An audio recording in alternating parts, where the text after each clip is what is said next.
चलिए फ्रेंड्स, आज एक आपको कथा सुनाते हैं। एक दिन एक कुटिया में साधु महाराज रहते थे झोपड़ी में अपने। तो वो रोज़ क्या करते थे, अपना वो मतलब कि भोजन के लिए सब जगह जाते थे भोजन लेने के लिए। तो सब कोई उनको मतलब कि भोजन देती थी। तो वो भोजन ला के अपने खुद को पाते थे। फिर वहाँ पे एक डॉगी था, मतलब कुत्ता था, उसको भी 2 रोटी खिला देते थे। ऐसे वो एवरीडे लाते थे भोजन, मतलब रोटी, और अब खुद पाते थे, फिर डॉगी को खिला देते थे। तो एक दिन क्या हुआ कि वो साधु महाराज जी मतलब कि कहीं तीर्थ करने के लिए वो झोपड़ी से कहीं दूर, मतलब कहीं गए घूमने फिरने के लिए। फिर कुछ दिन बाद जब वो वहाँ से मतलब कि दर्शन वर्शन करके वापस अपने झोपड़ी में आए, तो एक रात को वो सोए हुए थे, मतलब बैठे हुए थे। तो उनको एक तो रोने का आवाज़ आया। वो गए, जाके देखे कि वहाँ पे उनके झोपड़ी के कुछ दूर में एक तो प्रेत बैठा हुआ है, वो रो रहा है। तो बोले, भाई आप क्यों रो रहे हो? तो बोले कि मैं इसलिए रो रहा हूँ कि आप जो रोज़ रोटी लेके आते थे, मेरे को खिलाते थे, तो उससे क्या हो रहा था कि मेरा ये पाप कम हो रहा था। मेरे को इस योनि से मुक्ति मिल के मैं अपने दूसरे योनि, मतलब कि प्रभु के पास मेरे को मुक्ति मिल जाती। लेकिन उस बीच आप चले गए कहीं अपने तीर्थ तक यात्रा करने के लिए, तो मेरा तो मृत्यु हो गया, लेकिन मेरे को मुक्ति नहीं मिली। तो आप फिर बोले कि आपको मेरे को मुक्ति कैसे मिलेगी?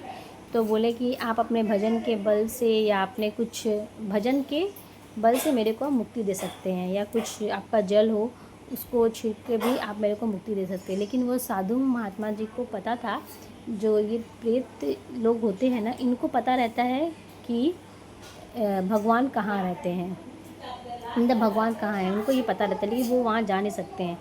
तो वो साधु जी ने पूछा, यह बात आपको किसने बताई? तो बोले कि ये हमारे मतलब कि मेरे को पता चला है कि मतलब कि इस धरती पे नारायण जी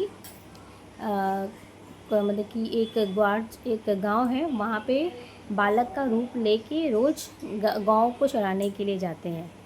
तो वो साधु जी जानते हैं, तो इसको पता है, लेकिन कहाँ पे है? तो उन्होंने बताया है कि यहाँ पे बगल में एक गाँव है, ब्रह्म मुहूर्त में एक छोटा सा बालक जो है वो नारायण जी का ही रूप है। वो रोज़ रात को मतलब कि रोज़ ब्रह्म मुहूर्त में, रात नहीं, शाम के टाइम में ये गायों को चराने के लिए जाते हैं। वो साक्षात नारायण है। ये बात उस साधु जी ने सुन लिया। सुन के फिर वो प्रेत को जल से अपने अपने भजन के बल से उसको मुक्ति दे दी। वो मुक्ति धाम चला गया। तो फिर अब साधु जी को मालूम चल गया था। तो फिर दूसरे दिन वो गए शाम को वहीं पे गाँव के पास, जो गाँव पे बैठे हुए थे, तो देखे बहुत देर बैठे हुए थे, देखे शाम के समय में प्रदोष काल में एक छोटा सा नन्हा सा बालक आ रहा है गैया चराने के लिए। उसके पीछे बहुत सारे गाय आ रहे हैं। तो वो समझ गया कि ये नारायण जी हैं। उस साधु जी ने, उस संत जी ने जाके उनका नारायण जी का दर्शन किया और उनका जीवन तृप्त हुआ।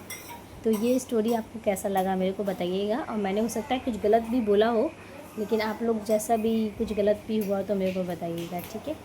तो इस तरीके से आज भी कहा जाता है कि प्रभु अपने भक्तों को दर्शन देने के लिए इस धरती पे ज़रूर भ्रमण करते हैं।